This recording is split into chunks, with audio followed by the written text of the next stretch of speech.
Welcome back, brothers, to the 801st Legion podcast, a Star Wars Legion podcast, brought to you by me and Kyle here in Salt Lake City. We'll jump right into it. We got a lot to talk about, so Kyle, punch it. Hello there. You must unlearn Dark what you side of have the learned. Force is a pathway to many abilities. Red, red, Some green, or considered red, green, red. I know it. The gods will do! Sorry about the mess. I'm Luke Skywalker. I'm here to rescue you. General Kenobi. Let's rearrange some architectures. Is it possible to learn this power? I thank you for your hospitality. Twice the pride, double the fall. Impressive. I'll show you the dark side.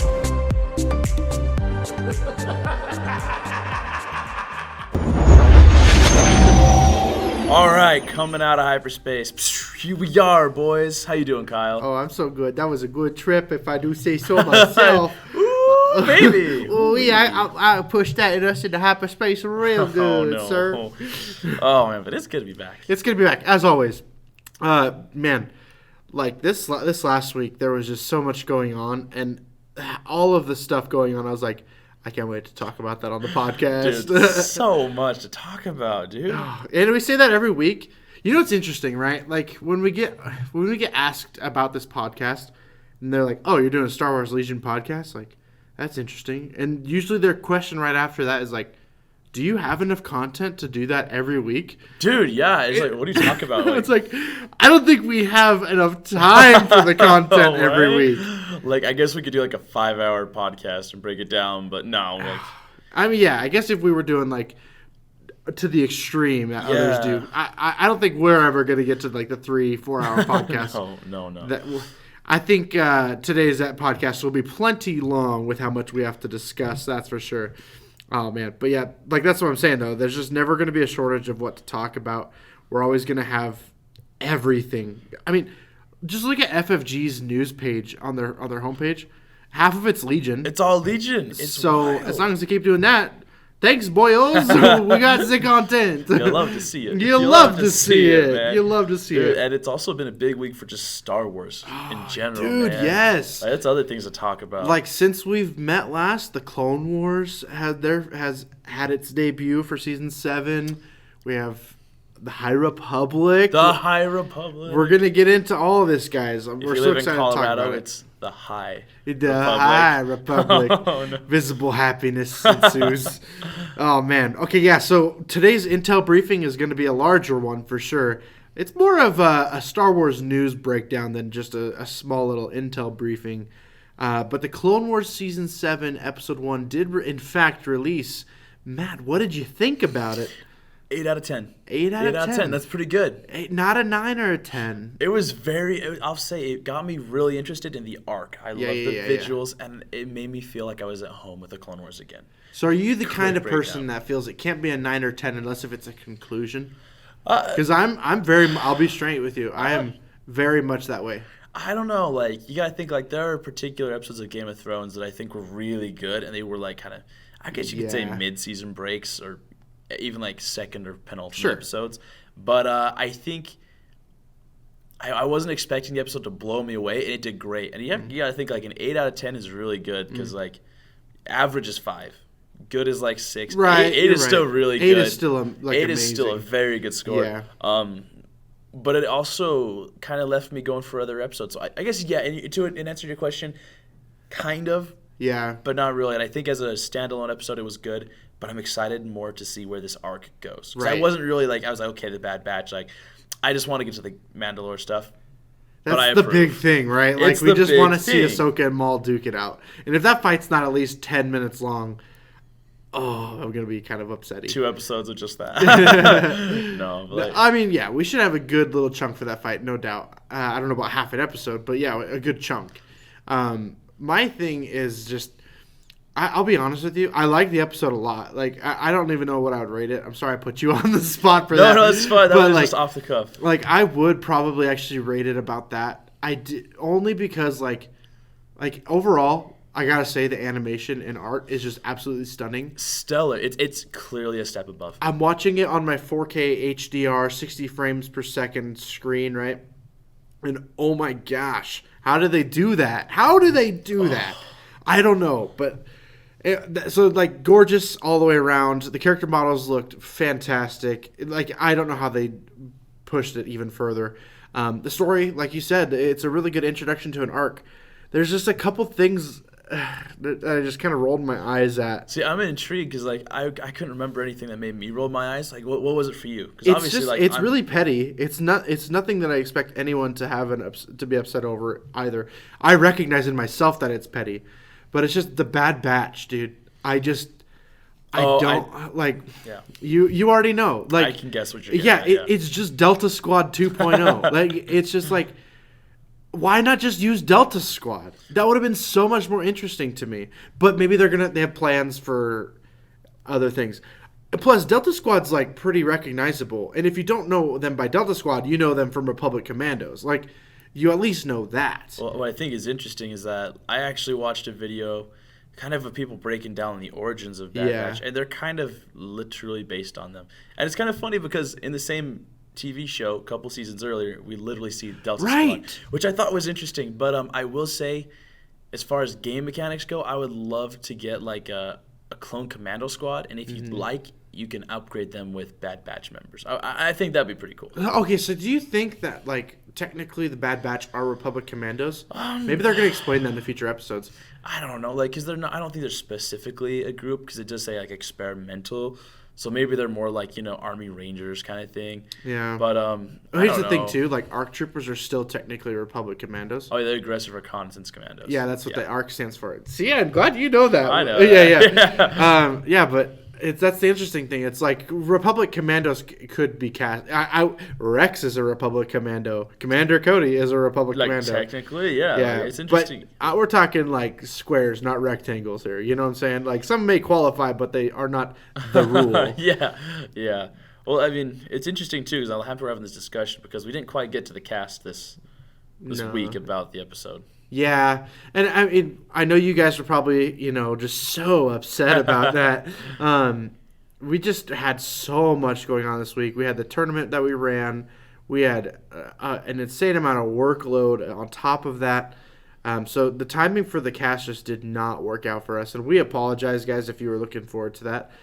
We are still going to do it for this upcoming week, though. We are, and we've set aside some time. Now that things are calming down a little bit on our end, we'll be able to get that done for you guys. Yeah, and we've already talked about plans to make sure it happens. So even if it doesn't come out to like Saturday or Sunday, you're still gonna get it. And we don't. It's not just like we feel obligated to do it at this point. We still want to like do it. Yeah. It's still just a huge passion for us to be able to talk about that in greater depth. So that at least we incorporated the first episode a little bit into this podcast. So you have our thoughts at least on the first episode. There's a sneak peek, for you. Yeah. But yeah, so I mean, overall, good episode. But there was some other Star Wars news, Matt. Oh my gosh!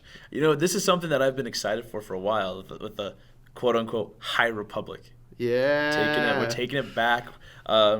I guess they say it's 200 years in the past. 200 years before the Phantom Menace. Yep. A little bit of a controversial thing because I kind of wanted it to be further removed. Yeah. I feel like you have the same response. Same, yeah. But I do think it's interesting that they're kind of giving it like a Gilded Age feel. Yeah. Everything's gold. It looks all Art Deco-y. I'm intrigued. But I think it's interesting that it's going to be mostly like books and comics, so I guess we'll see where it goes. Yeah, well, because I know the theory was beforehand that it would be, it would be transcendent of just books and comics. It would be shows and a movie, and they just said like that's not the plan. We're just books and movies, books and comic books, which isn't a problem. From the pictures we got a look at two different comic books, one IDW and traditional Marvel printings. We got two novels. One is a YA novel, and then one, I forget the term that they used, but it was like cross-section, like not quite a children's book. They call it it was interesting. It was definitely kind of along the lines of a kid's book. Though. Yeah. But not just like a youth book. Right. Yeah. And I don't have problems, I was actually just talking about this with a friend last night after it was announced. She had said, oh man, it's a bummer that it's just a kid's book. I'm like, well, we're getting two like full novels. Yeah, one's a YA, but they're both novels, right? But I don't mind having a story that my nephew and niece can read, or that I could read in an afternoon just for fun, lighthearted, like, oh, that was a cool Star Wars adventure. I'm glad that exists because I'm sure that's all. That's really all. It's not going to have like any huge depth. Yeah, well, I think it's interesting because like you think about the Old Republic from Legends, it was mostly handled in that way with like video games and books, and I wonder if that's what this is. Was their way of kind of rebooting Legends a little bit? Do you know what I mean? No, I do know what you mean. Kind of like their way of expanding the universe without expanding it. Because a lot of the look that they do have from the art that we have seen. It does remind me a lot of the art that I remember seeing in the Old Republic graphic novels. Like, very, very similar. Not so much the games. And I think it is good that they're kind of adapting that style because, really, like, Disney may never plan on doing the Old Republic, really. Yeah. So it's like, at least we get that style, that feel. I honestly, at this point, don't think they will tackle it. Maybe in the far, far future, but with this and then what... I'm sure they're going to tackle some stuff after the Skywalker saga. I think that's a no-brainer. Oh, yeah. I mean, I could see the Skywalker saga being kind of like that pivotal point where it'll always be like the center of the Star Wars timeline, but we'll look back and forward for sure. Oh, yeah. No, I don't think... I think it's really a bunch of PR talk when they say, like, oh, it's not going to have anything to do with the Skywalker saga. Yeah. It's like the Skywalker saga is already tied into this. Like, it's in the Ben Solo comics already. Like... Even if it's just teases, like everything is connected. That's the whole message of the Force anyway. And like Yoda has to be there, and that's something that I'm kind of a little weirded about because like it'll be cool to have Yoda like in his prime, right? But I kind of was hoping there would be like no connections. But you know, when you're a 1,000-year-old frog, it's gonna. Don't talk about happen. Kermit like that. Yeah. I mean, yeah. No, I know what you mean though. I think they're purposefully not showing off those big pieces or those big character reveals, and I think they want people to get talking about it. Because you go on Facebook or any social media right now, people are like, "What? Where's Yoda? Where is he?" It's like they want you to talk about that. They want you to be like, "Oh, yo, where's this Yoda guy?" Yo, I gotta go buy 38 comic books. Right, to see exactly. Which is not a bad thing, but no, definitely something to talk about though. Well, and then also like, dude, like. Who knows? We got another one of Yoda's species in The Mandalorian. Maybe Mandalorian's going to even tie into this. You know, I didn't even think about that. That's crazy. Well, it's like in the last episode that we saw Mandalorian. They're like, you need to take it back to its people. It's like, okay, well, could that mean Luke or could that mean ancestors of these Jedi we're going to meet? Maybe they're not Force sensitive anymore. You know, maybe they're just the ancestors of those people. I don't know. Just a spitball in here. Just a wild spitball. You never know. Like that could be some cool stuff. Yeah, that could be. I mean, yeah. Maybe that's like maybe we'll finally find out. Actually, putting my finger on it right now. I think within the next 5 years we'll have a name for Yoda's species. You know, that's interesting because I know like it's for a lot of people they don't want to see that, but I think you're right. Whether or not you want that, I think it's just a matter of time. Yep. Even if it's kind of like a fan-made name that we just call them, I think it'll happen. Watch it. They'll just retcon it. It's like Yaddle didn't exist anymore. Now that's just the name of the species. Yaddle. It's like a Pokemon. She just got named after the species. Pikachu. Yaddle. Yaddle. Oh, no. She didn't say anything in the movie, so who knows? That could be canon. People ask, like, what's your name? She's just like, Yaddle. They're like, oh, sounds good. Dumb she is. Oh, no. Learn to speak, she did not. Yoda's like the Meowth of the species. So. Yoda, that's right. No, oh, man, no. I don't want that image in my head now. Just Yoda, like, wheeling and dealing. It's Yoda. It's your boy. Oh, man. But I think, Your boy dishes. All right. I'm not letting that go. I need to move on. I just thought it was super funny. Oh, man. But yeah, new books, new comics. Do we think eventually they will do any TV, games, movies for the High Republic? I mean, without getting too much into it, taking up too much time, yes. Yeah. Because they call it the High Republic. Yeah. They don't... It's a specified period of time. Right. It's a thing going on. It's kind of like Star Wars: The Old Republic. Right. It is a time period. It is a setting. I feel like once they've kind of like sunk their teeth in, doors wide open, we'll get a lot of stuff. Yeah, I think this will really transition us into the world, and that's another thing.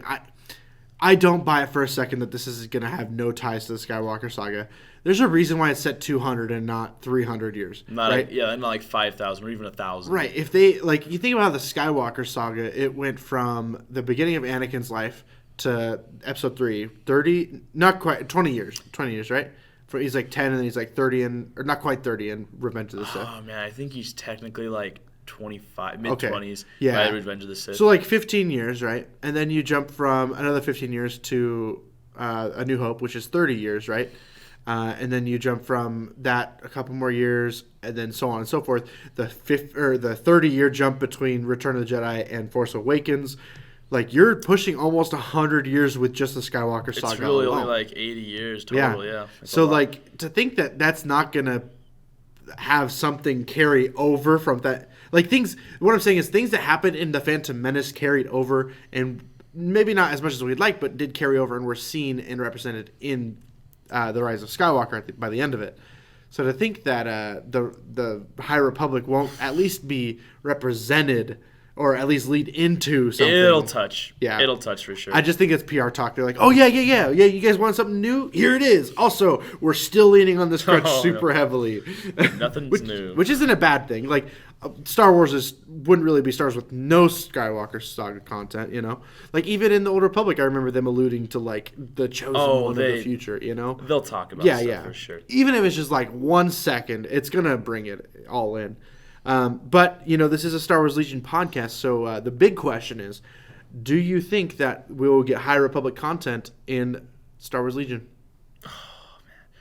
I'll be honest, 5 years from now. Because, like, we'll talk about this because our next topic is the RRG, so I don't want to take too much more time on the High Republic. But, like, I say give them, like, 5 years. There's not enough there yet. No. Like, we don't even have any ideas. Anything, But, like, I don't know. I bet we will. I bet we will. I think you're right. I think we'll come to a day in about 2 years where we'll finally, after a show comes out, we'll have a little bit more content for a sequel era for Star Wars Legion. And then after that, I think we're going to slow down. Maybe not slow down, but tighten releases. It's not going to be like, oh, here's the clone-specific release for the month, or here's the Separatists, or here's the Galactic Civil War. It'll be like every faction gets an upgrade once a quarter, right? They're huge releases. They're big things, right? But, like, I think they're going to tighten up releases once they get to that point. Because how do you manage? We're talking 2 from each era of the movie, so 6. And then High Republic, you'd want something to match. So that's 8. You get a Scum and Villainy faction, that's 9. Right? Dude. Well, I think it'll end up being like Warhammer eventually, where it's you have your units out, but you do, like, faction rule upgrades. So maybe Clone Trooper, that keyword interacts differently. Yeah. I think you'll get brush-ups, little touch-ups, but we'll see how it happens. Can I just say how bright the future is for this game? It's good. It's good. It's looking really so good. With just how much stuff we're getting right now and how much we could even just think about, and we'll come back to this later in the podcast too, it's just like, man.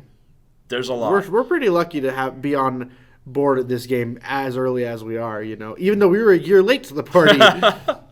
But yeah, so I don't know. Overall, High Republic thoughts seem pretty positive between you and I. Agreed. Yeah. So the next topic we want to talk about is the new RRG. Matt, run us some. Just give us a little rundown of those things. Gosh, there's so much to talk about the RRG. Yeah. Dude, there's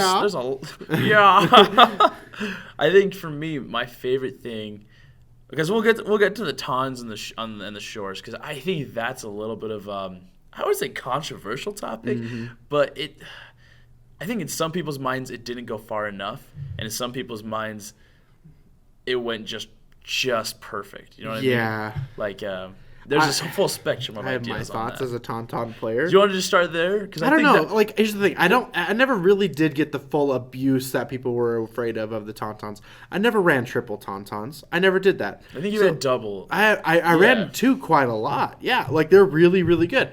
I don't have a problem, and I've said this on the podcast before. I don't have a problem with things being good. Just because they're good doesn't mean they're broken. You know, there are things about them that could use some tweaking, and I think that's exactly what they did with this RRG. And more specifically, we're talking about their rule change. Yeah. Where it's the big one is that they cannot disengage. Or when they disengage, they still have to only perform a speed 1 maneuver, right? So they can still benefit from charging into another group, from what I can tell. That part hasn't changed, but you're not going to be flying across like Sonic the Hedgehog anymore, you know? Like you're not dodging into somebody and then going around a building or anything anymore. Right. It's like a slight nerf, but not really. Right. This was one that I thought was super interesting, was the part where it says that they can't climb or clamber anymore. And that made me immediately think of the new Vader. Yeah. Do you know how much that would suck for the new Vader to just throw you on top of a building and you're just stuck there the rest of the game? Well, that's one part I just don't agree with at all. I don't think like especially the dewback needs mobility of some extent. And this, because we're just looking at this as creature trooper, or we're looking at this as tauntauns, but this is all creature troopers. All creature troopers, yeah. Now and future, you know, and that's gonna be really interesting to see how that works out. Like once we get Boga the Varactyl, you know, the guy that Obi-Wan rides in episode 3. Fun fact: he learns how to ride Varactyls in the book Master and Apprentice by Claudia Gray. Yeah. Oh, look at that! Yeah, tie-ins. Yeah, it ties like it. all across the universe of Star Wars. Yeah, I'm actually reading that book right now. It's actually really good. I like it. So creature troopers now in the future are going to have to deal with that. I'm not going to say like, oh, it's a stupid one, because like I can get why, right? Like if I can just disengage speed 1 and then there's someone above me, like that's equally as hazardous as being away. Balance reasons, I understand why they made that.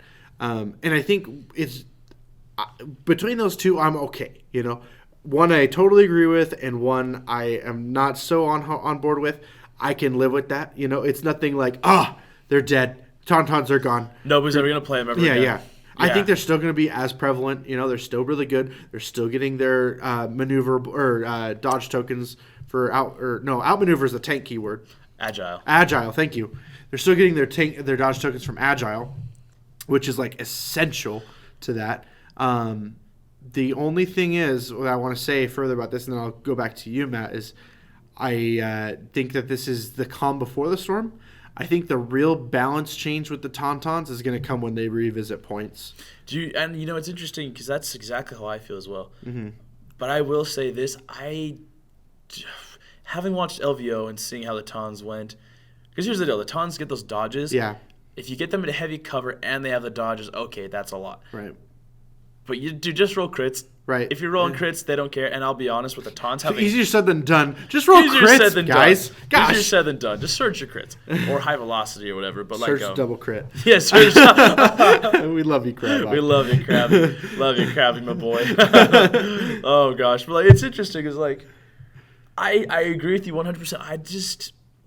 Triple Taunts is a lot and it's super annoying, but I'm afraid that they're going to be like, oh, Tauntauns now cost 130 points. And it's like, well, okay, I don't want them to overcorrect. I really don't want them to, because I really feel like, having watched LVO, the big issue is not the Tauns, it's the Empire with activation control and the Shore Troopers. But I will say this, as far as I don't want to change it too much, we'll talk about the Shores in a minute. I think the way they handled the Shore Trooper nerf was perfect, because short of just changing the dice and the range on their heavy gunner, it's the best you could possibly do. Right. Well, and I struggle with the word nerf for them. I don't think they were. It's the same thing with Tauntauns. I don't think they were made any less relevant. No. The nerf, it's not a nerf as in they hit hard. They don't hit as hard now. They still hit equally as hard. That's what the term nerf came from, like a nerf gun. Oh, it doesn't hurt as much as a bullet, right? It's a softer blow. See, I see it more as rather than using your gun to smack you over the head, you're using it to shoot. It's more like working them to be used as intended, right? Not to to prevent breakage. Right. No, you're exactly right. pushing us towards intent. Yeah. Well, and again, going back to we don't know what's in the future. Maybe they realize, oh, this is a problem with Tauntauns now. This other creature trooper we have in mind, this clone slug that we have coming in clone next year. slug. Dude, you know it's coming, dude. Do you really think so? Episode 3, watch it. Ayla Secura's Felucia scene. There's a clone trooper on a slug. There is. It's going to come to Star Wars Legion. It has just as much screen time as the Dewback. It's going to happen. I am very passionate about this. I want my clone slug. He wants his slug boys. Slug boys. Oh my gosh. And I'm not talking about Jabba. Your slime Watch balls. Jabba when he comes to the game. He's a creature trooper. Oh my gosh. Prejudice everywhere. It's just his command card. Jabba, this is your last chance. if Jabba does not get a kill this round, he dies. Oh no. Oh, I don't know if why Jabba does not eat something out of a bowl this turn, he dies. I just can't wait if that does happen. I just can't wait for him to be just the absolute worst on purpose. Like, why would you ever take Jabba? Well, have you ever heard of a meme, my friend? Just a jank meme list. The worst part is it'll happen too. You know? It'll happen. Oh man, yeah. So again, going back to the main, we were getting distracted left and right. I'm sorry, guys. Going back to the main focus though with the RRG, I don't think the guys at FFG. What I'm trying to say is they did the right thing. Yes, they didn't blow them down. They didn't cut them in half. They just reworked the wording to make more sense and more fair.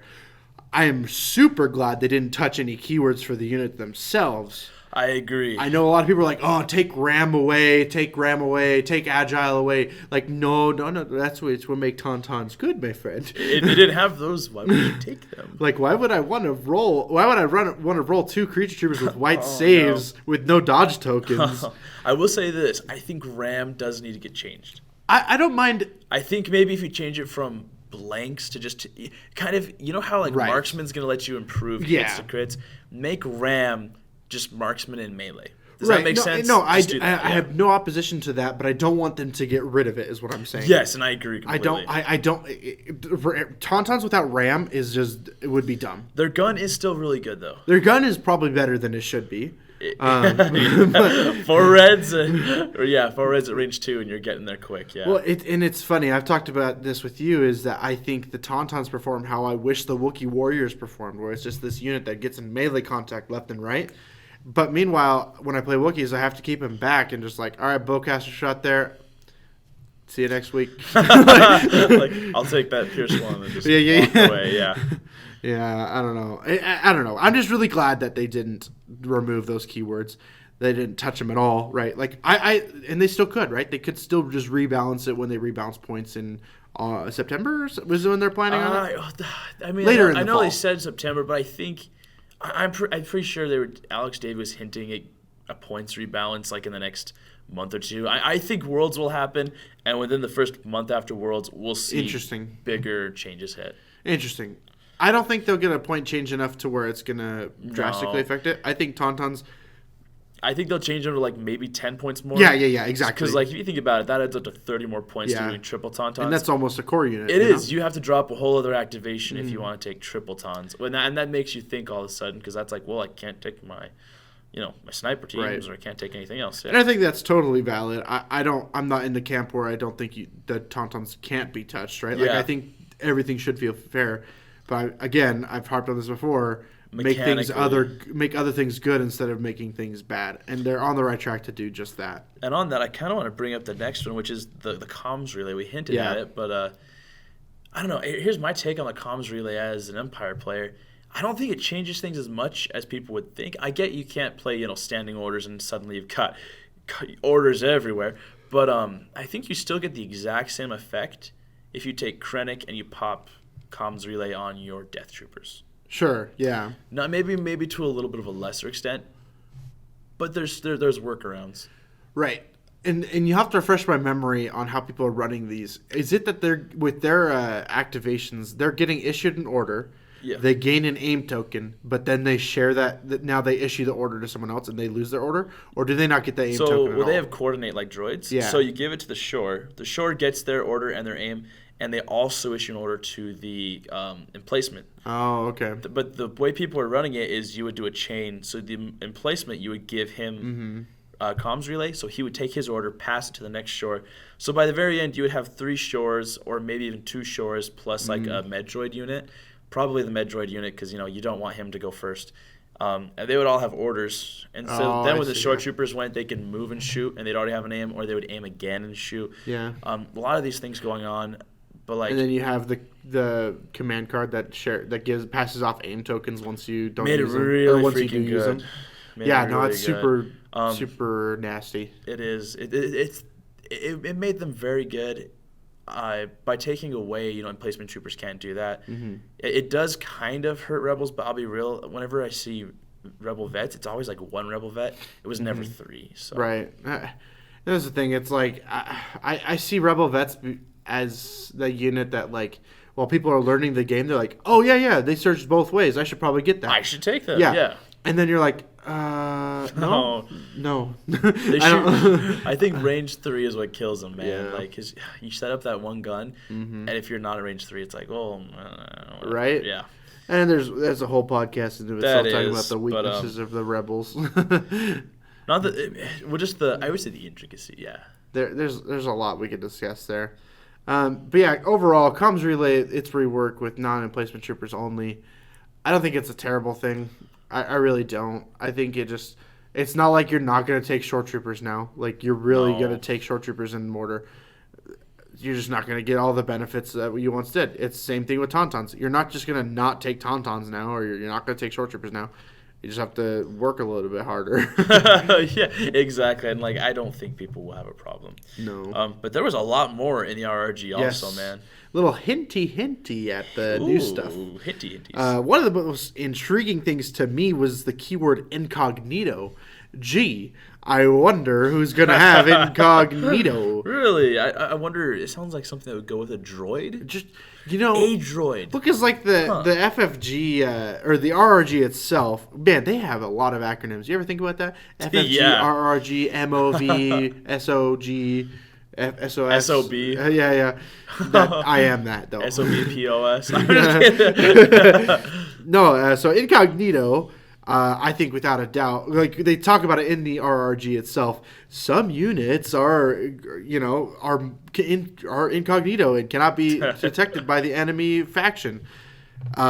So like K2SO, who is literally an Imperial droid. Yeah. Yeah. Matt, do you have K2SO's keywords written? Or I'm speaking too liberally already. Do you have incognito pulled up? As a matter of fact, I do. Would you be a good, kind sir and read that for us? Of course. So here we go. It says, incognito. Some units appear to be on the enemy side of a conflict until they get close enough to reveal their true allegiances. A unit with the incognito keyword cannot be attacked by enemy units that are beyond range 1 of it. Additionally, its unit leader is not counted by objective cards. So that's just kind of the intro to it, but there's a lot that goes into this. Breaking it down real quick, essentially it's saying objective card actions, things you cannot do while you're incognito include interacting with objectives. That includes objective card actions like claiming items. Things like that. So recover the supplies, vaporators.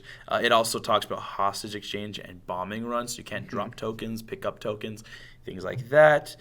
It also talks about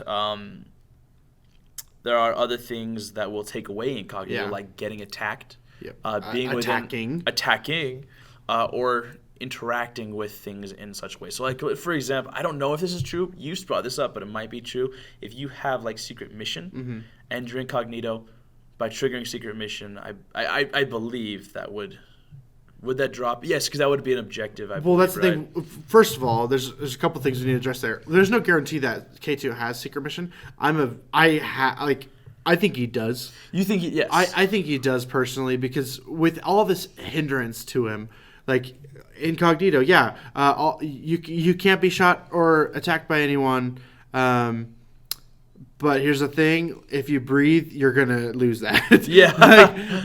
Like he can't interact with anything. He can't be in range 1 of anyone, which is gonna be super hard with how close quarters the rebels really like to get. Get in melee combat with tauntauns, and maybe just tie up a guy here, tie up a guy there.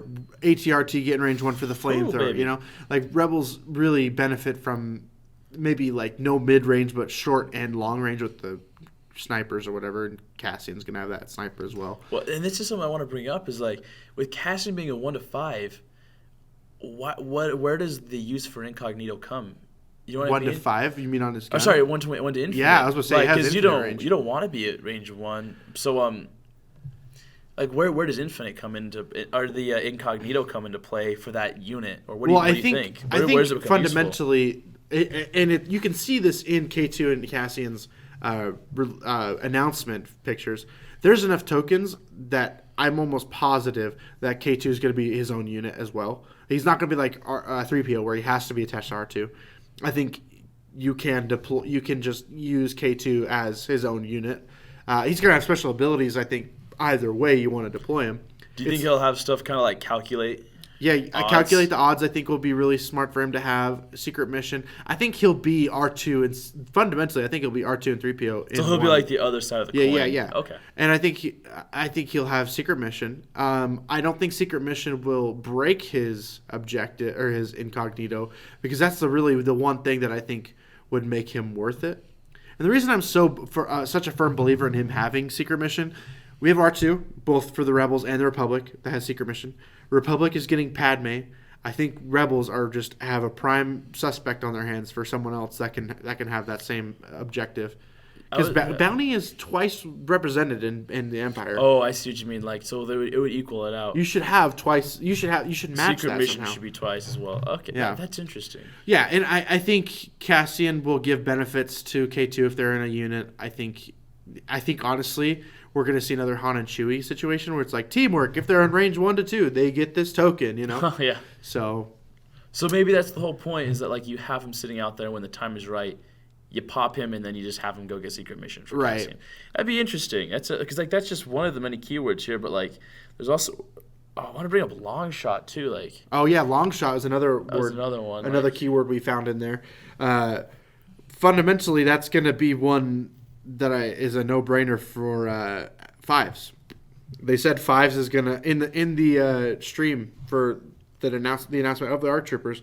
They said fives is gonna have a modified DC-15 sniper rifle, right? He's got to have long shot. Yeah, I think long shot. Matt, read long shot for us. Yeah, absolutely. Here it is. So long shot. This is a lot shorter. While a unit is performing a ranged attack, during the form attack pool step, it may spend up to X number of aim tokens to increase the maximum range of a weapon with the long shot X keyword by 1 for each aim token spent in this way. Aim tokens spent this way have no other effect. Long shot keyword applies only to the weapon with the keyword and can be used only to extend the range of that weapon. So interesting stuff, because like you spend them during the gather dice pool, which is key, because that also makes it so that way you can't extend the range of other weapons. Right. Because you got to form that weapon first and then spend. And I think this ties in really well with the clones, like you're saying, where you have token sharing. So maybe you're just token sharing, like Padme goes off, passes out some aims. Maybe Rex is passing out aim tokens. And then when you go, your first action is to take another aim, spend 2 to increase your range to maybe from 2 to 4, or from 3 to 5. Yeah. And then during during your gather pool step, and then after you shoot, spend your third one to aim. I think to re-roll. I think he's gonna be at least range 4. At least. You think so? Yeah. I don't think he's gonna. I think long shot is gonna, like, it's long, right? Like it's gonna be like from 4. You spend an aim token, you get range 5. So do you think? Oh, that would make sense. So do you think the idea is to maybe give him like? Also, his name is Fives. Maybe he's gonna get range 5. Just a hunch. Echo is gonna get long shot. You're right. Yeah. Well, maybe you're right. Maybe it's the kind of thing where like he'll get that mid-range 6, where it's more than normal snipers, right, but less than Iden and Cassian. You know what I mean? Yeah. So he's like a mid-range. I think technically you could like spend enough aim tokens to get that range, sure. But but what the turn I think this is going to be really impactful is when Rex pops his take that clinkers. You get the extra range by 1 if they have an aim token. They just have to have the aim token, right? They don't have to spend it. Well, they have the aim token and they spend it on long shot. So they went from 4. Well, I guess if they were at a range 3, let's say the worst situation possible, he was at range 3. Take that clinkers, bumps it up to range 4. Okay, then you spend the aim token to get range 5.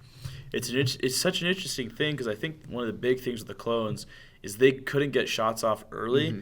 So that's why recon intel or a scouting party with Rex was so key. But, dude, now imagine this. You don't really need that because you can just be like, round 1, I'll just take all their aim tokens, bump my gun up to the range I need, and I'll just start plinking away at you. Yeah. That's really critical. Well, yeah, especially if you're playing something like intercept transmissions where you could hang back a little bit longer if you're playing it, a little bit more defensively. You hang back a little bit longer, turn 1, you're already shooting, though. Yeah, it's interesting because, like, going along with long shot, like, I like how they're making – different options of how to use your tokens. Like, you don't just have to reroll with an aim. You can, long shot, increase your range, and you've got marksman where you can spend it to increase your die result. I think that's such a cool thing as well. You're right. And that's just another thing, but like. Okay. Yeah. Well, we talked about long shot. Are any other keywords we found out in there? Oh, there is so much, honestly. Like, I don't want to take too much time, but I thought the margin of error thing was interesting, where it's kind of like just basically don't be a dick. Just make because Grievous, for example, I love playing with Grievous, but I can't ever actually put him in base contact because his lightsabers escape block it. It's like you can kind of just say like, all right, he's in base contact. Yeah, like, do you agree? Yeah, cool. We've done that before too, where it's like a piece of terrain is hanging over more, so it's like I'm in contact with this objective. And I just say, yeah, that makes sense. Yeah. I think pre-measuring is key. Yeah. That is something that does change because I've been playing for the longest time with like, okay, 2 speed 2 moves is almost a speed, is almost a range 2. But now I can just measure that and just go for it. I like that a lot. I do like how they keep it grounded. Like you still are saying that I'm gonna move this speed. Like you can pre-measure, but you just don't have to like move right then. You don't have to commit. Yeah. There's something along the lines. Maybe I'm wrong there. Well, I think it's like until you pick up the mini. Yeah. You're not committed. Right. That's the rule, yeah. Maybe that's probably it then. But yeah, so pre-measuring. We talked about marksman a little bit already. Expend, that's going to be an interesting one. A player must expend some upgrade cards to resolve the abilities of those cards. Once a card is expended, it cannot be used again for the rest of the game. That's pretty much going to be the deck of cards that we get with vital assets. Probably. Like almost 100%. It does let itself do like maybe Uber Force abilities that like you spend once and you get the whole turn. It lends itself to a lot of cool ideas in the future. Like a command card upgrade in a way. It's like once per game, but also like I can't do it again. You know how we've been talking about pass mechanics? Side note, we've talked about pass mechanics. Maybe that's your pass mechanic. It's you expend it that one time during the entire game, you pass. That's really interesting. That could work. That could work indeed. It'd be an interesting thing. Well, that's about it for the RRG and what we discovered. But guys, go ahead and leave any comments if we missed anything. Let us know what your thoughts are in the comments section. We would love to hear what you think. We are already 40 minutes in this podcast. Dude, there's so much. And we haven't even gotten down to what we were thinking would be our main topic. We talked about before. We ran a tournament this weekend. Oh boy, did we! We ran a tournament. We say we, but we both put together. But Kyle ran the tournament, and Kyle, I just want to say, good job, man! Like, thank you so much. It was a pleasure. I think everybody had a good time. Like, from me to you, man, good job. I appreciate I really appreciate everything you did for it. That means a lot, man. You're going to have me crying in the club. No, it was a lot of hard work, and I'm glad everyone had fun because that was, like, my biggest fear is, like, man, if I'm putting up these long nights, getting things ready, getting these trophies ready, getting these times opened up for the store, like, if no one has fun and no one comes, that's going to be the absolute worst. I didn't, like, Friday night, I had to work, and I closed at midnight, and then the tournament was at 9 a.m. check-in the following morning, but that means I had to come early to the store and set up, and there was so much to do because the tables were taken Friday night, so I couldn't get anything ready Friday night, so pretty much I went home, showered, and came back. Like, oh, no. I came back at 5 o'clock in the morning, and I just worked to get things ready. I cleaned the whole entire place, very deep cleaning. You did a lot. I did a lot. And then luckily Matt, Will, Ethan, shout outs to you guys for coming in clutch and helping me get the tables ready, because we had to move the tabletoppers onto the table so we could have a full wargaming table going on. What was interesting is I feel like we used basically every table. So side note, we thought there would be like 10 people. Yeah. We had like 6 more people add like the night before. Yeah. It was wild, and so we had to get every table ready. And that's not even considering the people that didn't check in on Facebook that were just no-shows. Like, people had sent me their list and said, okay, this is what I'm running at the tournament tomorrow, and they just didn't show up. Like, the night before, I was scrambling. I'm like, we're going to have 20 people there. Dude, there was a lot of... It was interesting trying to find terrain, too. Like, shouts out to Will for his help with terrain because, like, man, I can't imagine running LVO and being like, how do I make a table? Like, how do I do that? Like, how do I get so many people a place to play? And the community came in clutch with the help on that. And I even put out a little message on Facebook saying, like, hey, we're going to need some extra mats and some terrain. If you got it, bring it. And luckily, we had enough, and we had more than enough. And we had people show up to the tournament with stuff. And they're like, all right, where do you want me to put it? I'm like, no, we got it covered. Thank you so much, though. That's great. So, Kyler, if you're listening as well, like, we recognize that. Sorry we didn't get to use your stuff. Next time, though, rain check. The overall experience of that tournament was actually mind-blowing, though. Just how much fun I could tell people were having. I was just floored at just... Like you said, like we were thinking like maybe 10 people tops, from the whole state of Utah if they want to make the drive. We had people come from Provo, from Layton. It was just wild. And like people are driving literally an hour away to. And that was our first tournament. What's it going to be like next time? I'm not trying to set myself up for over expectations, but it's just you, me, and like somebody else. But man, I just can't. It makes me itch so much for the next tournament to get that going, to make it even bigger, to make it even better. There's just so much to talk about with this tournament that I just. Maybe we don't have enough time. But we got to just roll into it, though. So I obviously, like we were saying, I ran it. I TO'd. I did not play. I was very much needed in that role to kind of like, oh, that's how this thing works. No, that's not quite how it works. We did have quite a few newer people, but some vets as well who are not able to help. Yeah, so I appreciated the help there, but still it wasn't quite enough, and nor should it be. There should be a designated TO. But I wasn't able to participate. So, Matt, you got to participate. And I'd say normally, right, that we were going to interview the first place winner of the tournament, but he's already here. My boy Matt. Where is he? My boy Matt took first place. Wait, who won? I'm just kidding. All the collusion in the world came in clutch. Collusion! That's so funny, though. Like, as soon as I handed him his award and his winnings, everyone just, collusion! It's the podcast guy giving the other podcast guy the win. Oh, gosh. It was funny because, like, it was actually a really fun time. And, there were some matchups that I was like, this is not a good matchup for me. It was hard. Yeah, it was fun. It was a good time. What list did you bring? So, I guess let's break it down real quick. So we ended up playing 3 rounds. Okay. The list I ran was the one that I've played for the past, 3 weeks now. I played probably 10 games with it before going into the tournament, and it was Double the Fall. Double the Fall. Double the Fall. And so just kind of like break it down real quick again. It's Dooku, Grievous, and 6B1s. Yeah. Dooku runs with Force Reflexes, Push, Choke, Aggressive Tactics. Grievous with Aggressive Tactics, his gun, the Annihilator pistol, and Tenacity. Nice. The 6B1s all have the E5C with the 3 blacks on them. 2 of them have the Extra Trooper. 2 of them have HQ uplinks. That's it. Good stuff. Really good stuff. And I love that list too. Like, you came up with it on your own, right? And then, like, I remember you talking about it with someone else. Like, oh yeah, Double the Fall. That's a thing. I was so disappointed. I was like, oh man, I came up with a great idea. Well, psych, everybody else in the world's running it. Yeah. So, like, if you're listening, I can vouch for Matt. He thought of this list on his own. He wasn't just playing the meta to play the meta for the droids. He like put some thought into this. And it's not a 1-for-1 for what we've seen with other people out there. Yeah, he has his own variation to it. It's interesting, but it doesn't help. There's not many options for droids. But and then we saw a lot of different lists. So I mean, I put the pictures up on Facebook, but we'll break the games down real quick.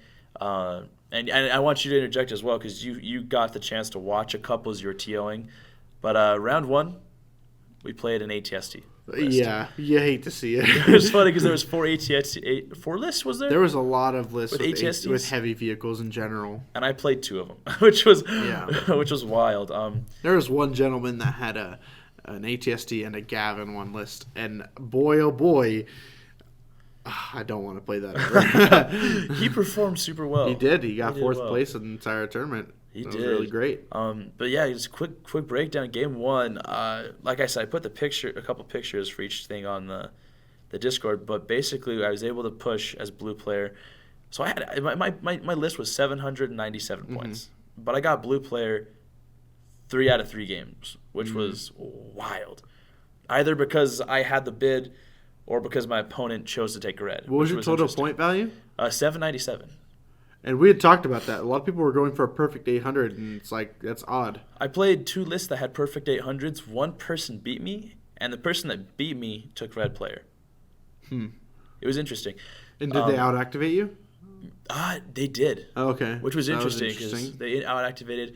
And so that actually ended up being the droid player, Kyler. Okay. But I think with Kyler, it ended up working out really well because by the time I was done activating, he had 3 more people to put down. Yeah. But anyways, I was able to force limited viz. I just went right to limited viz because it was the last condition card. Right. So we ended up playing intercept, limited viz, battle lines with ATST.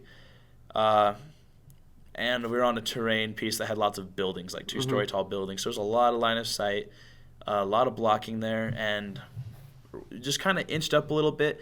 And with all the blocking, the IFSAR on the ATST just couldn't really see much, which was great. So I was able to get in there with Dooku and Grievous and do some good melee work. It was nice. Yeah, I mean, that kind of like is their shtick, right? Like the droids need you just to buy time and then get Dooku and Grievous and to do some heavy hitting later.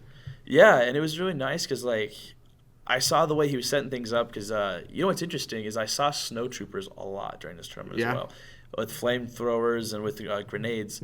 So I targeted them with Dooku because I figured once they move up into space, I can pop my 1 pip and get them, or I can pop my 2 pip, and with perfect activation control, I'll still reach into the bag and pull them back out. And I did, so Nice. Which was really good. So that game went well because we basically there was the buildings had this alleyway down the middle where the intercept was, and so we ended up fighting over that, and each had our own. And so he had Boba and the ATST on his far side point, and then all of his stormtroopers fighting for the middle. Which how many activations was it list off the top of your head? He had Can you 9. remember? 9. That's pretty good with an ATST and Boba. It was pretty good. Yeah. It was actually pretty good. I think the hard part was he felt like he couldn't commit Boba to the fight because Boba needed to hold the point. So he ended up in this weird place where like my droids were too far to shoot. He couldn't hop off the point. Because Boba only has range of 1 or 2. Well, yeah, if he has to be, I think it's like range 3 to get his arsenal to go off or whatever. So it was a really weird thing, but that left me open enough to just kind of clean up house with the droids and do some fun stuff. It was a fun game. Round 2 was the second ATST. We'll go through a little quick.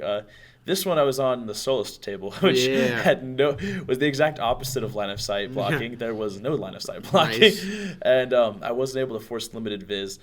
In fact, it didn't even show up. So we ended up playing intercept, major offensive, and hostile, which is interesting because that list was kind of like the first one. It wanted a lot of suppression, but I'll say this: Did you push for hostile environment? I did. Well, Okay. I actually wanted clear conditions, but then he wanted to play hostile. Really? Against droids? It was interesting because, because the droids don't care. Yeah. They don't care, and it was interesting because I feel like both those lists want to throw suppression out, but I found really quickly and really early on that the droids, they just don't give a rat's about your suppression. No. And a lot of the times, even if you got 5 hits through on the droids, that's not enough to kill their whole unit. You can't squad right. So it was, but that one. And it's like usually like after the cover you do have, and after the rolls and all that happens, you usually end up with like 4, maybe 5 hits usually, right? You're gonna roll a couple blocks, and if you have the surge token from aggressive tactics, you're gonna get out a couple surges. So you're going to be left with like 1 or 2. Congratulations, you took 12 points away from my 12 unit. points. I will say it was kind of scary though because with the way it lined up was it's 1 or 2, but he had this alleyway where the ATST was pinging complete me. lockdown. Complete lockdown. So that was really scary. This was against Isaiah, who's a little bit newer, but man, he had me locked down. So I just turn 2. Well, I waited off with Dooku and Grievous till the end of turn 1. Moved them both up, just speed 2s, and then popped Dooku's 1-pip at the beginning of turn 2. So he moved, lightning somebody, and then he force pulled a group of troopers into him so he could just not get shot. Just really wants to hug him. He just wants to hug him. And then Grievous did the same thing, and he kind of like hopped around the side. But the way I ended up having to play that game, super interesting, was I kind of hid the droids behind cover, right over by the objective token on my right side. And on scoring rounds, I kind of would just say, okay, you 2 units, run up there and die. And so what I meant by that is they would run up there, score the objective, and get killed completely the next round. And then on turn 4, I'd send 2 more up. They'd score the objective for me and then die. And then by round 6, with this happening, I just worn him down to the way that I was able to score all 3. And nice. That was a scary game because, like, well, that's a lot of just firepower coming at you. Yeah. From the Eye of Sauron it and really Boba. is. Well, not Boba that round, but he had a lot of that had flame troopers as well. Flame troopers, and Ion, man. which was wild. You know, we talked about local meta before, and after this tournament and after how many times I've seen flame troopers in this environment, I dare say flame troopers are a part of the local meta indeed. Like, they're good at what they do for sure. You know, sticking with frag grenades and the flamer, you're chucking a lot of dice at people. A surge and a crit, man. Yeah, it's a lot of stuff. Yep, and they surge as well. So yeah, it's nuts. I definitely think that's local meta for sure. I don't necessarily think flame troopers, I don't necessarily think snow troopers are the best unit you could choose for core, but for what people are doing with them, they're pretty good. Pretty good indeed. I did see a lot of people bringing the ion gunner with it. Yeah. So they could kind of practice against armor, which was interesting. That's another thing. Like, even from just my observations with what I've seen, there was a lot of vehicles and a lot of anti-vehicle stuff. So I have the feeling that people know they can, in the area, they definitely can sense the turning of the tide with the 2 new tanks coming out. Tanks, or just heavies in general, becoming a lot more relevant with the new objectives and deployment cards. I want to say people are just ready. They're like itching for it, and they want to practice before that becomes reality. And I want to get back to that point as well, because I think that's such a key thing. In fact, talking to Sam yesterday, post-tournament, he even brought that point up. And real quick breakdown, because I want to talk about this for Kyler, because Kyler was such a great opponent. So he was the only other droid player. This is your third and final game, My third and final game. He was droids. We played on our Geonosis terrain that I've been 3D printing. Well, I had Will 3D print it for me, and I painted it all up. Shouts out to Will. And he ran droids, but he had Dooku and 2 droidicas. Dooku and 2 droidicas? I think he had Grievous. Oh, sorry, Grievous and 2 droidicas. Yeah, You're right. Sorry, I don't know why I switched those 2 up. Yeah, he had Grievous and 2 droidicas, and then all of his B1s. But he had 2 with the poison gunners. No, 4 with the poison gunners, 2 with the sniper. And we forced limited viz, which is interesting because you think, man, Matt, you're playing droids. Why do you want limited viz? Well, I love limited viz, and I knew he had snipers. But we played intercept again for a 3rd time, which was, by this point, I love it. I love the intercept. And it's like that's a droid player's dream is intercept. I feel like. Oh, it's so good. You got more activations typically. It's nice. Or at least more minis, not quite activations in your case. It also makes you have to get into shooting range of me, so you can't just be at range 4. But I felt kind of bad because the first thing he did in the game, we got our standing orders. I moved somebody, and then he went to move somebody. And he said, "I'm going to move and shoot." And I said, "Yeah, you would like to? Yeah, yep, you would." And he goes, "No, I would." And he goes to flip his token. I go, "I'm sorry, man. We're at range 2." He's like, "What are you talking about?" Like, it's limited viz. And I felt bad because I feel like everybody forgot about limited viz. It did change things up, but he was a tough competitor. Yeah. It really came down to with Double the Fall, I like just running Grievous and Dooku at the danger unit. Like a tag team? Yeah, tag team at the danger unit. And I was able to get them to about turn 2, or I think it was turn 3. I was able to move Dooku and Grievous both into getting his Grievous. And his Grievous had one roll where, out of all the dice coming at him from Grievous, my Grievous, he took 7 hits, Ugh. 7 damage out of 8, and then Dooku moved in for the kill. And just landslide at that point. Yeah, because at that point you just have to, Makashi mastery. And I felt bad because that was one of those rolls where it was just a really bad roll. Granted, I do think he was going to die either way because Dooku and Grievous were on top of his Grievous. But after that, I just kind of let the two of them go to work and mop up the rest of the droids. Yeah. It does help a lot that in Melee you can't use shields against Pierce, which is super nice because that meant that Dooku and Grievous were able to do some good stuff against droids. Which was droids the droid yeah. Well, I knew what you meant.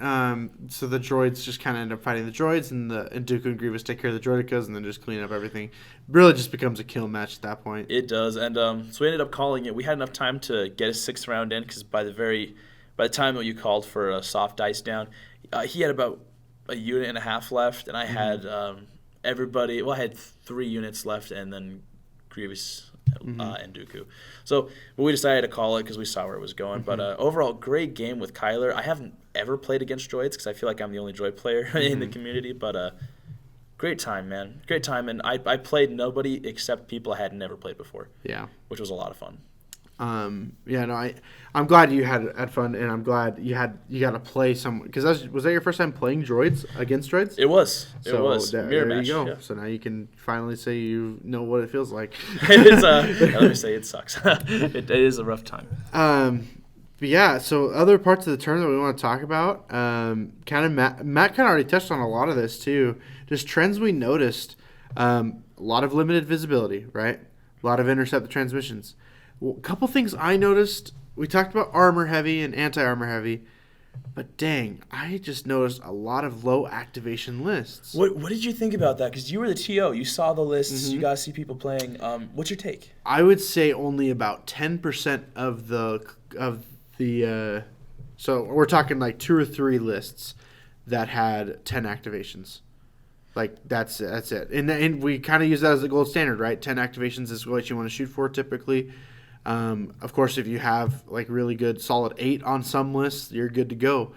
But I think I only remember seeing 2 to 3 10 activation lists total. Everyone else had like 9 or 8. I saw a few 7 activation lists. That was wild. I was not expecting that. No, and there was one for sure where it was like 7 activations with 2 heavies. I'm like, okay, you're really getting like 8 or 9 with the arsenal. So like it balances out with that aspect, but holy cow, like I did not expect that low. I wish I got a stronger chance to look at and collect the data afterward of like, and I guess technically I still could, right? Like I could still go back and figure out like what percentage of players that had 7 activations ended up winning a majority of their games. Well, it's interesting because I know for a fact one of them took 4th. Yeah. Like he was just edged out by just the slightest margin from taking 3rd.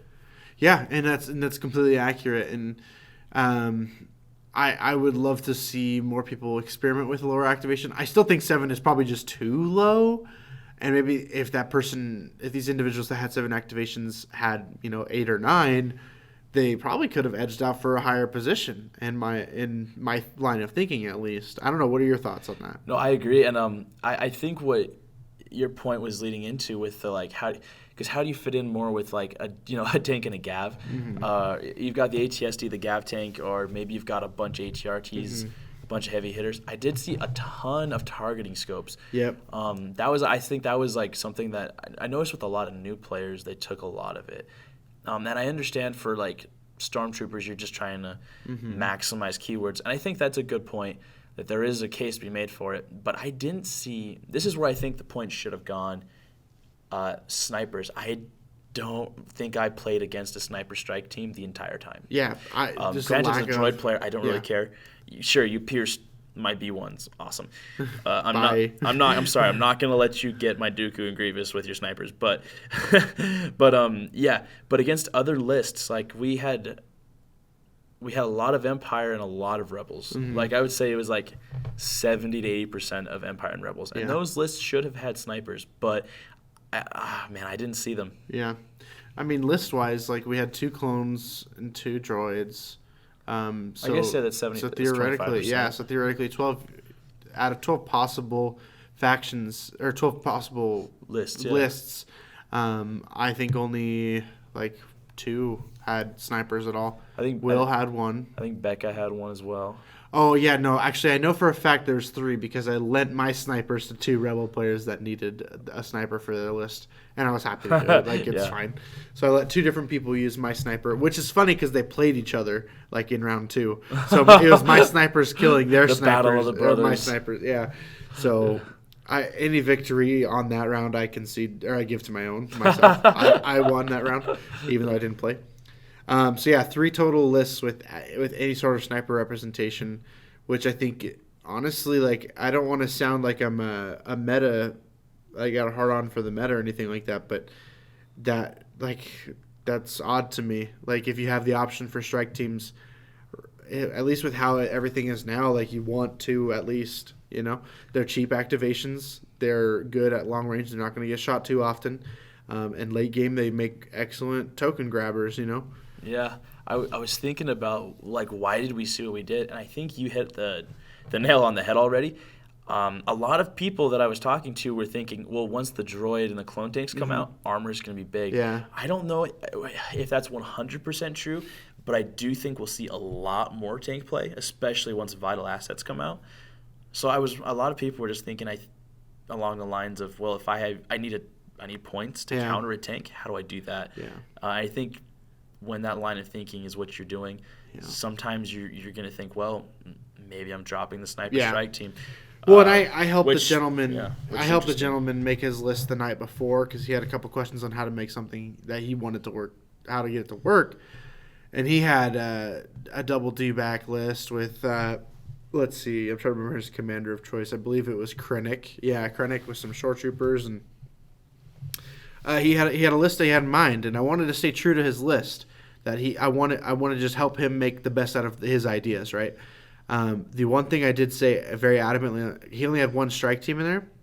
I very adamantly said, hey, you just need to get rid of it. Because if you go up against a Leia or a Veers, it's just a wasted activation.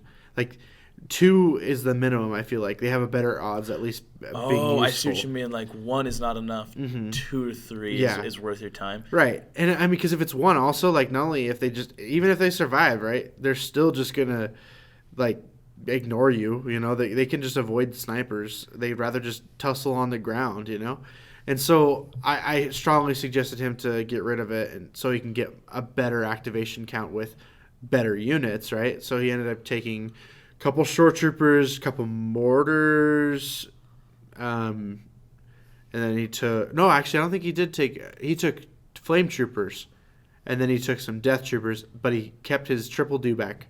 Or double dewback, I should say. Oh, yeah. Double dewback. He did pretty well with that list, actually. Yeah, no, his first game he was doing really hot. He, had a tough opponent. He had a couple tough opponents after that. His second and third opponents, really rough. And considering this guy is, like, newer to the community and newer to the game, he held his own quite well. I'm glad he stuck with it. It looked like he had a lot of fun. That goes for everyone. It looks like everyone had a lot of fun. Yeah, that was a lot of fun stuff.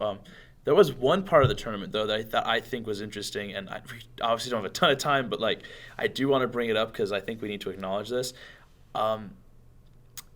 FFG does need to do something about their tournament format. Yeah, absolutely. 100%. I honestly don't care to get into too much detail, but there was some issues at the end of the tournament with some placement. Luckily, we were able to resolve those issues. The placement didn't affect anything with prize support. The people that got first, second, third place, they still got. It didn't affect anything past 8th place. Yeah, it did not affect very much at all. But still, it feels bad if you feel like you got cheated out of a position that you felt you had earned, and I'm totally with you. And so we resolved any issues. But it's a lot of it just has to do with how these tournament structures are set up. For FFGs, because they had a couple options, right? They had their 1.0, they have their, and they've made a couple iterations already. And that's why I'm so glad that recently they have announced that they're working to remove strength of schedule. Because strength of schedule in general is just, it doesn't, in theory it works. Like on paper, like, oh yeah, like if you play harder opponents, you should place higher. But it's like, okay, but what about the person that only played the hard opponents for the first 2 rounds and just got dogged on, gets sent to the bottom of the barrel, and like not to hate on anyone that's newer to the game, but like an inexperienced player, like maybe they just played better, more experienced players at the beginning, and then played someone that they could walk all over on their third game. that just like makes them like lower on the list than I feel like they should be. Or like, what if you are a great player but you played some weaker schedules? Yeah. Or you just had some rough times. Like there are things about it, and it's interesting because I don't know if a straight MOV system would work. Yeah. I think something in between SOS and then MOV. Right. Maybe where it rewards tournament points, so that way whoever's the most tournament points wins. Because the reality of the situation is like we all would just rather prefer a bracket elimination, but also like you're not playing as many games that way. You're also there's not enough time in a day to play a bracket of 16 people. Well, like what time did we start? We started at at 10 a.m. and we weren't done till 6. Right. And we didn't take more than like 15-minute breaks in between rounds, and I think we took like a half hour for lunch. So like we didn't take that many breaks. I let us take a little bit longer than half an hour because people were really needing some food. Yeah, that's true. But like, dude, it's just I think a 4th round or a 5th round would be great. But by that point, you're asking people to commit so much more time. Yeah, but there's a couple things I learned from all of that incorporated, right? Next tournament we run, for sure, we're starting earlier, right? Oh, yeah. Starting at least an hour, maybe 2 hours earlier. 8 a.m. check-in time. Maybe like 9 o'clock dice maybe roll. 8:30 because like people were ready to go. Like I think I gave people too much of a time to get there, right? If I had said, hey, 8:30 is when we're going, or if I had said 9:30 is when we're going for this situation, right? I said check in at 9, game starts at 10, right? I think everybody but 2 people were there by 9:30. And I think it's because they knew they had time that they were able to take longer. If I had said, hey, show up at 8, get registered. I mean, granted, this all comes with the learning curve. Like this is our first tournament we ran. So that's something I'm going to incorporate next time is not as much time beforehand. Don't fluff it up. Get an earlier start time because that means like an extra hour and a half on top of what we had. If we just go from 8 to 8:30, we get an extra hour and a half playtime.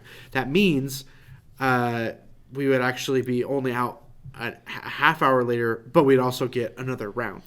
And I think the 4th round would have actually come in really key because we had a couple undefeated people, and it would have been nice to see like a tiebreaker for first place. And there weren't enough rounds to do it, So 4th round, I think, is a must next time we do this. Agreed. And I'm really excited to see what FFG will do in the future for it because I think it does need to change. Yeah. I don't think you can accept legitimately 100% the results of every tournament right off the bat, except for stuff like LVO where there are a ton of rounds. Right. With exception to that, store tournament ones, like you did play well, except first. Mm-hmm. Recognize that maybe there were some other factors though, and that's not your fault. It's just the way the tournament structure is.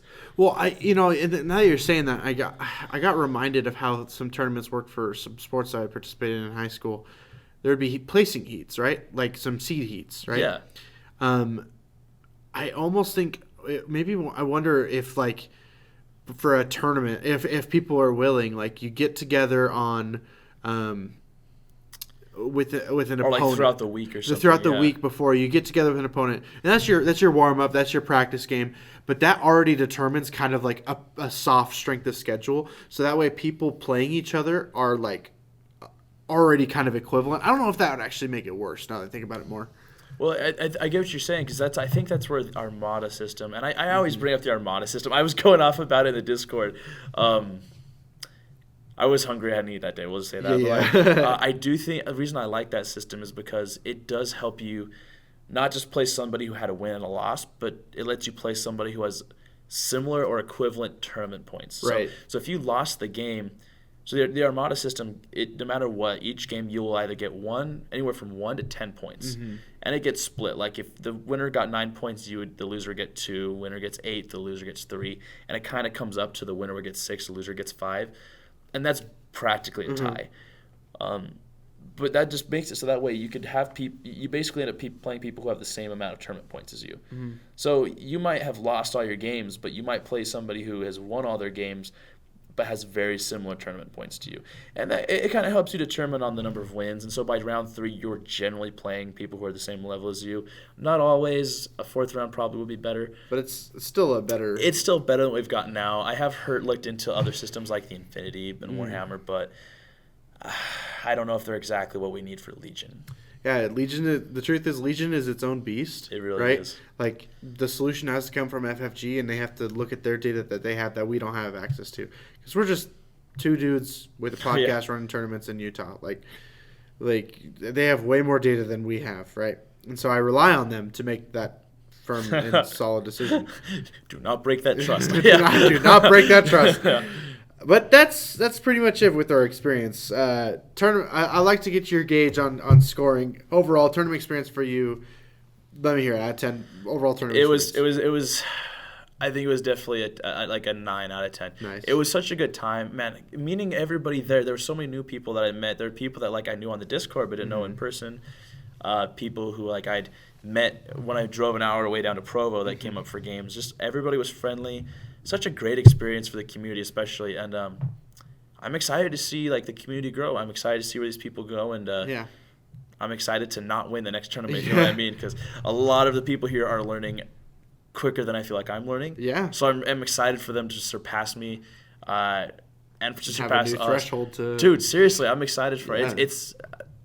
I'm only happy and excited for the community around here. Yeah, and we already have some creative ideas for the next tournament to make it a little bit more interesting. Maybe a free heavy unit. I don't know. Just some ideas. Yeah, or maybe a theme stuff. Yeah, just fun things. Maybe not exactly FFG. Only if your minis are painted next time. No, I won't go that far.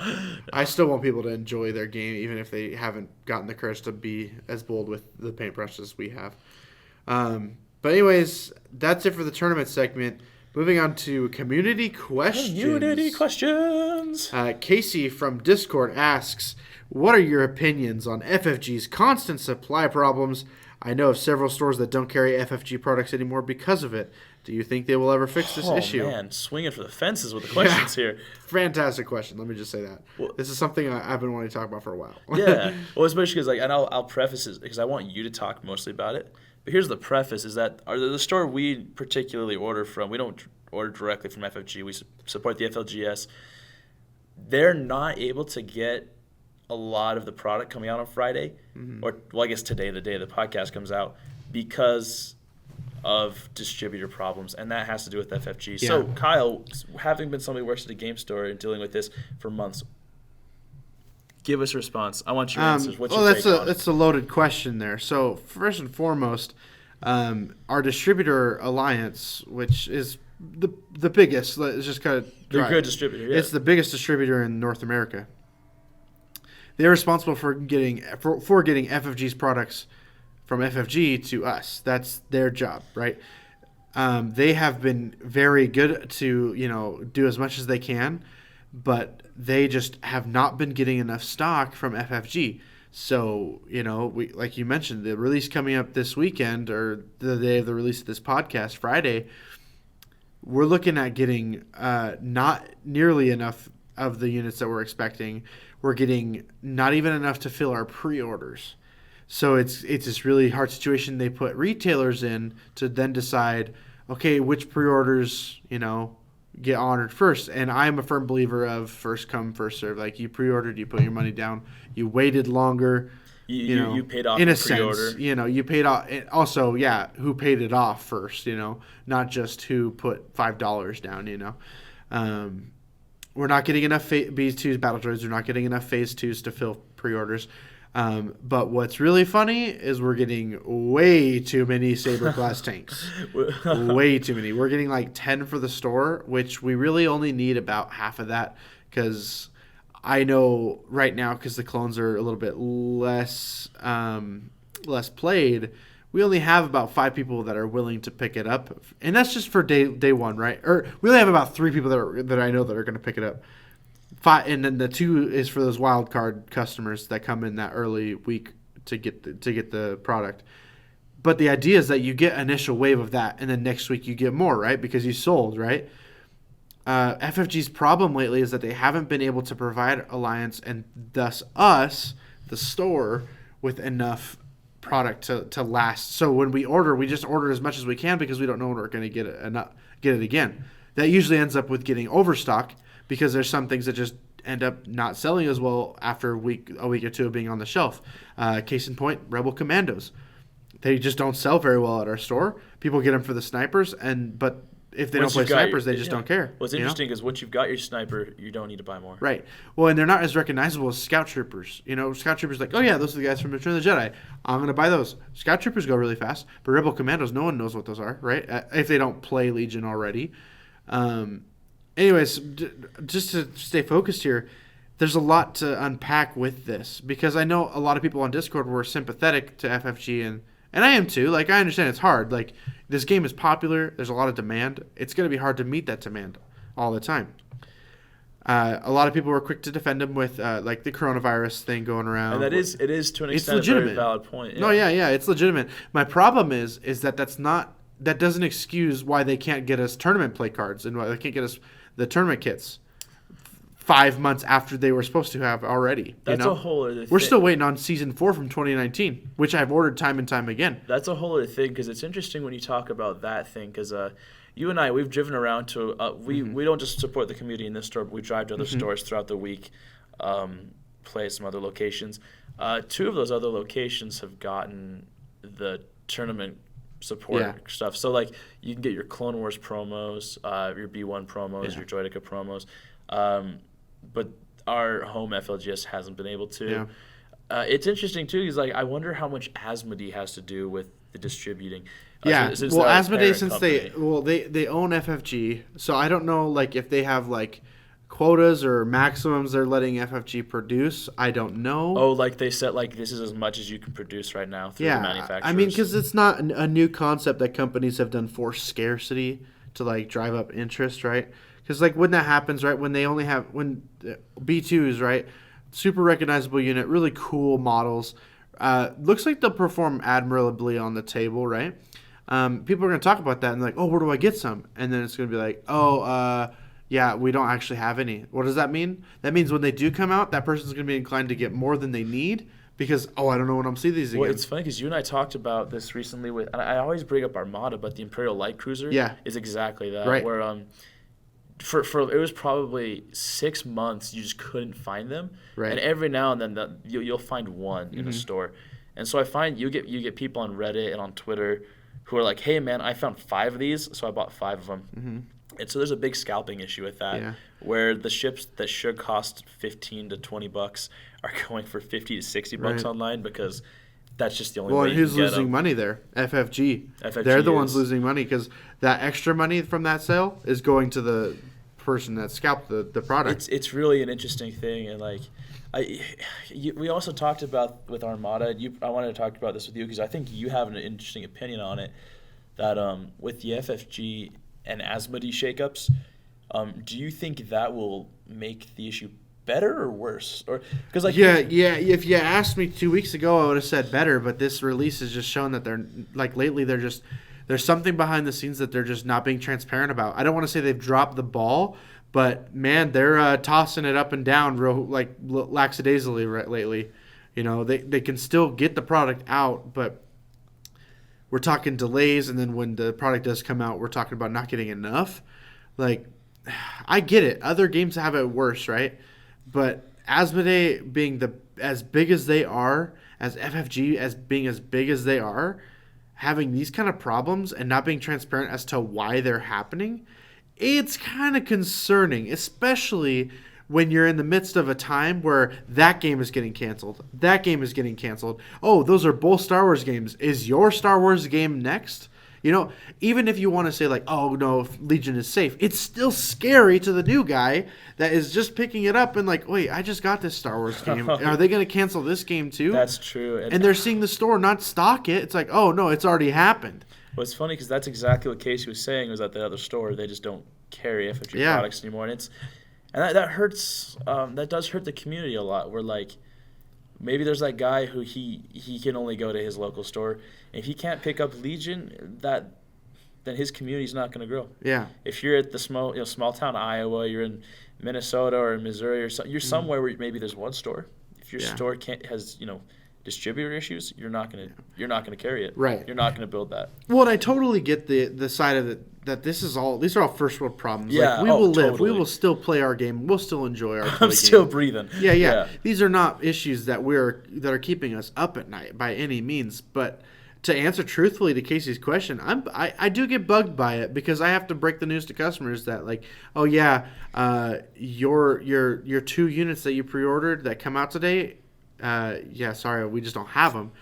Why on earth I think the biggest issue I have is the transparency, because instead of being transparent and giving us a reason as to why this is happening, they are now forcing the game store employees, the guys like me that are just a part-time job while in college, they're making us do the hard work of breaking it to the customer. And you have no idea what to say because you're like, man, I don't know. Dude, and that's even reflected in their new policy with their returns of broken and missing items. Yeah. It is so frustrating that now it's like, hey, your local game store is responsible for replacing it, and then they'll talk to us to get a replacement. To get reimbursed for the costs. Get reimbursement. Yeah. And then they say, your local game store's return policy will apply. Of course, we can't afford to have an exchange policy on something that is missing from the game. If we had a mistake, if we broke the game while we were handing it to you, of course, I'm going to make it up to you. I'm going to give you the right product, right? I'm going to give you a fixed product. But if you forgot to put the item in the box, dude, that's not my fault. Why are you making the game store deal with that? And the thing is, if it goes on, I could see it pushing other stores away. But that's just like, I don't want to get too negative about it. No, yeah. Because I'm getting heated because I'm just. This is just let's annoying. be real. If we're being honest, we're still tired from the tournament. Yeah, to be completely honest. Well, it's like I said. It's just like I'm the one that has to break the news to the customer. Like if I didn't work in a game store, I would be like, yeah, it sucks, but whatever. And I hope people have that attitude. And you'd like to think people have that attitude, but there's a lot of people that get unnecessarily angry at the people at the messenger, not the. I do agree 100% with the idea that everybody should work the service industry in some way or another. Yeah. Just so they can see what it's like. But I hope that answers the question though, like, 'cause that's a long-winded way of answering the question. A lot of answers there for you. That's a very big question. In the end, our message is the same. FFG, we love you guys. We're not going to stop playing the game just because of these inconveniences. We're patient. No. We really are. It's just I wish you would tell us what's going on. Just release it. Just put in the article. Yeah, just release an article. Just send a tweet that says, "Hey guys, this is what's up." If you want, blame the coronavirus. Yeah. I bet most people will accept it and move on. I really don't know why they can't do that. Maybe there's a legal issue. I don't know. Whatever. Do we want to do a quick talk about what else is going to get delayed in the future? I'm just kidding. Oh, speaking of delays, welcome to Double Vision. Oh, man. Double Vision. We haven't done it in a couple weeks because I feel like that's all we've had to talk about is upcoming products, which is a good thing. But, all right. Big upcoming teases. We got a lot, ideas. But I think the biggest thing is that the stream that they just did for Legion, they pretty much confirmed Clan Ren and Inferno Squad. They totally did. And it's interesting looking at the RRG. I'm happy we went through it because there's some stuff in there that I think hints at possible future releases. Hover Air is one that got me going. Because I think everybody's first response is, oh man, Staps. Because that was in the leak from France. I personally think that we could see in the next year the LAATs and the HMP gunships for the droids in the Republic. Yo! Imagine a hover airship with a beam weapon, oh my guy. Gosh. I think of it, like, it's crazy. And they did say that you can have Hover X, so it's like however high you're going to go. So maybe it is like those have like Hover 4, like height 4. So just so that way there's no possible way in the future they're not flying over stuff. It would be weird because I feel like you'd also have to give them like some kind of cover, like have cover built in, because they probably wouldn't be getting cover from anything. No, they probably wouldn't. They're probably going to have to function somewhat to the airspeeder where it has cover built in, like you said. Also, maybe it's just immune to range 3, Like maybe the only way you can get it is if you have a range 4 weapon. Because a lot of the impact weapons do reach to range 4. It'd be interesting because I feel like, I don't know, it's an interesting concept because just to an extent, I feel like you have to also do the whole helicopter thing where they come in for a landing. That's interesting. Maybe it's more like they just get the immune one, like all speeder, like the air speeder's getting. But I do think the air speeder's time could come if the LAAT comes. You you're say going that, to need but the something. airspeeder's time is already upon us. I love my airspeeder. I almost bought another one today. Kyle's like that guy you see on the street who's wearing the sign that's like, Jesus is coming. He's ringing his bell. The airspeeder's time is nigh. Ting, ting, ting, ting. The airspeeder is coming.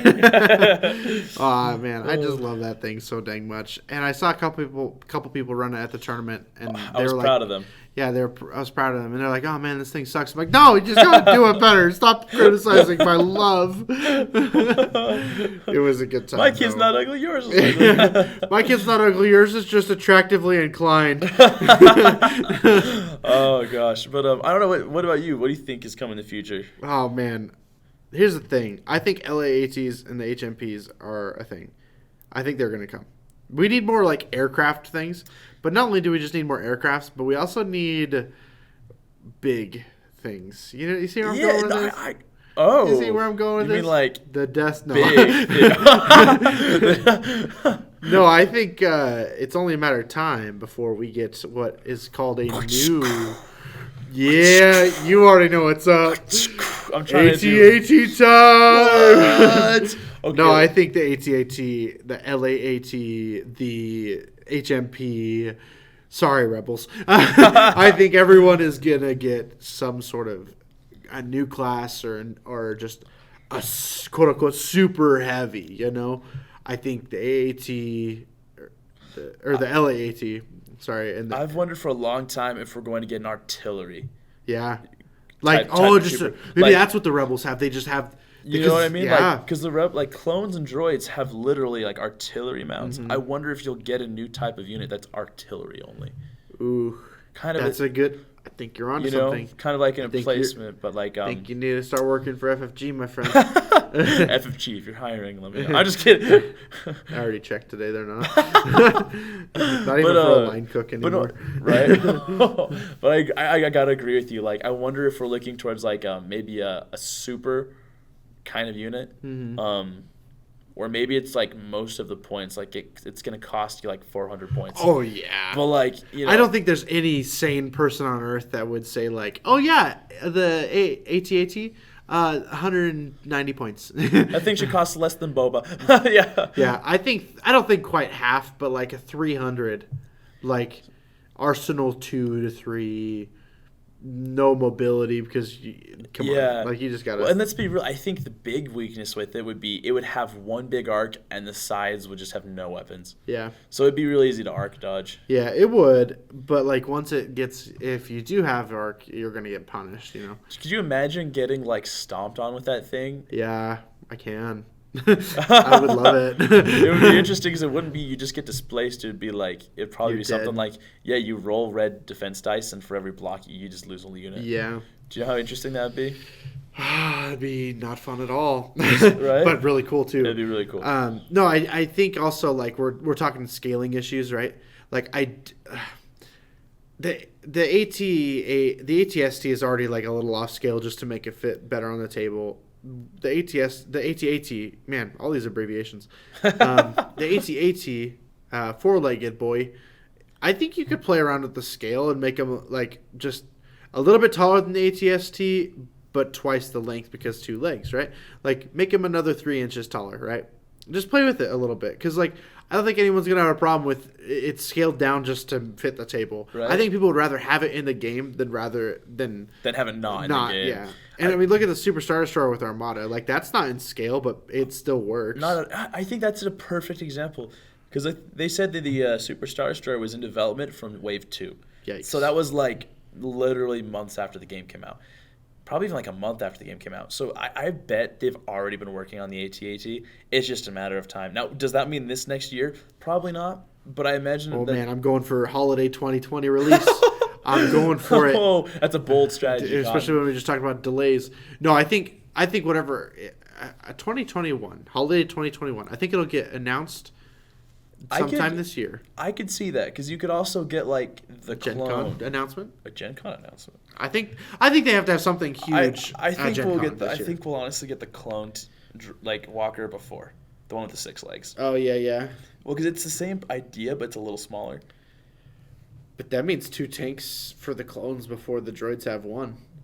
So, because you know that bad boy ain't ever coming bold out. prediction AAT. I AAT just think indefinitely delayed. It's so funny that the AAT is going to become the new dewback, where it's Yeah. everybody will be like, nah, this isn't any good. We played debacle. the at debacle. Yeah, we'll think of something. We'll think of something clever. But We're yeah. not Krabok. We don't have the dad jokes yet. Dude, not yet. Dude, he cracks wise, and I'm like, man, you're just like the smartest. On it. Yeah, he's on it. I'm not. I'll get there. Yeah, I don't know. So Super Heavy Units coming at you live 2021 holiday release. Whoa. You heard it here first, folks, from the 801st Legion. But that's all we have for you today. Longest podcast in the books. So much to talk about. Least interruptions, too. I'm really proud of that. This is going to be really easy to edit. Really easy to edit tonight. That's what we're all about. Oh, man. Matt, overall thoughts? Any last concluding parting messages to our lovely listeners at home? Just remember, droids don't give a rat's about your suppression tokens. They do not, indeed. Also, bye. No, I always try and think of something good to sign off with clone related, but that's all I got for you. It's just a heartfelt goodbye until we meet again. That sounds so depressing. Like, we'll see you guys next week. Okay? I promise. I vow, because Matt comes up with the good sign offs, like, "Hey, duck and cover. Hey, droids are really good. Piss off." And meanwhile, I'm over here just like, crap, that was really good. What do I have? Share your green tokens. Socialist economy. Share the green. There you go. Bernie Sanders 2020. I'm not advocating for anyone. We're not doing that. No. All right, guys. Until next time, have a good one. Spread the green.